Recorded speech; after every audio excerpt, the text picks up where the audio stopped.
Bacaan Alkitab TB2 Matius pasal yang kedua. Orang-orang Majus dari timur. Sesudah Yesus dilahirkan di Betlehem di tanah Yudea pada zaman Raja Herodes, datanglah orang-orang Majus dari timur ke Yerusalem dan bertanya-tanya, "Di manakah dia, raja orang Yahudi yang baru dilahirkan itu?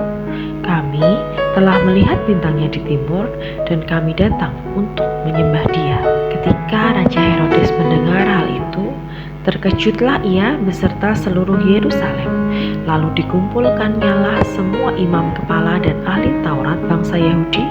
Kemudian dimintanya keterangan dari mereka di mana Mesias akan dilahirkan. Mereka berkata kepadanya, "Di Betlehem di tanah Yudea, karena demikianlah tertulis dalam kitab Nabi, dan engkau Betlehem tanah Yehuda, engkau sekali-kali bukanlah yang terkecil di antara mereka yang memerintah Yehuda, karena dari engkaulah akan bangkit seorang pemimpin yang akan menggembalakan umatku Israel." Lalu dengan diam-diam Herodes memanggil orang-orang Majus itu dan dengan teliti bertanya kepada mereka, "Kapan bintang itu nampak?" Kemudian ia menyuruh mereka ke Betlehem, katanya, "Pergi dan carilah anak itu dengan teliti, dan segera sesudah kamu menemukan dia, kabarkanlah kepadaku supaya aku pun datang menyembah dia." Setelah mendengar kata-kata raja itu, berangkatlah mereka.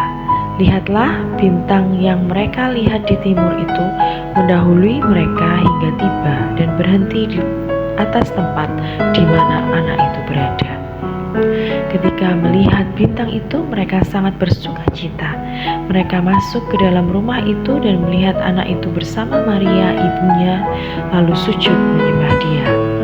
Mereka pun membuka tempat harta bendanya dan mempersembahkan persembahan kepadanya, yaitu emas, dupa, dan mur. Kemudian karena diperingatkan dalam mimpi supaya jangan kembali kepada Herodes, pulanglah mereka ke negerinya melalui jalan lain, menyingkir ke Mesir. Setelah orang-orang Majus itu berangkat, tampaklah malaikat Tuhan kepada Yusuf dalam mimpi dan berkata, "Bangunlah, ambillah anak itu serta ibunya, larilah ke Mesir dan tinggallah di sana sampai aku berfirman kepadamu, karena Herodes akan mencari anak itu untuk membunuh dia." Yusuf pun bangun, diambilnyalah anak itu serta ibunya malam itu juga, lalu menyingkir ke Mesir dan tinggal di sana hingga Herodes mati. Hal itu terjadi supaya digenapi apa yang difirmankan Tuhan melalui nabi, "Dari Mesir kupanggil anakku." Ketika Herodes tahu bahwa ia telah diperdaya oleh orang-orang Majus, ia sangat marah. Lalu ia menyuruh membunuh semua anak di Betlehem dan sekitarnya, yaitu anak-anak yang berumur 2 tahun ke bawah, sesuai dengan waktu yang ditanyakan dengan teliti kepada orang-orang Majus itu. Dengan demikian digenapi firman yang disampaikan melalui Nabi Yeremia. Terdengarlah suara di Rama, tangis dan ratap yang amat sedih. Rahel menangisi anak-anaknya dan ia tidak mau dihibur sebab mereka tidak ada lagi. Setelah Herodes mati, tampaklah malaikat Tuhan kepada Yusuf dalam mimpi di Mesir, katanya, "Bangunlah, ambillah anak itu serta ibunya dan berangkatlah ke tanah Israel, karena mereka yang hendak membunuh anak itu sudah mati." Lalu Yusuf pun bangun, diambilnyalah anak itu beserta ibunya dan pergi ke tanah Israel. Tetapi setelah didengarnya bahwa Arkelaus menjadi raja di Yehuda menggantikan Herodes ayahnya, ia takut ke sana. Karena dinasihati dalam mimpi, pergilah Yusuf ke daerah Galilea.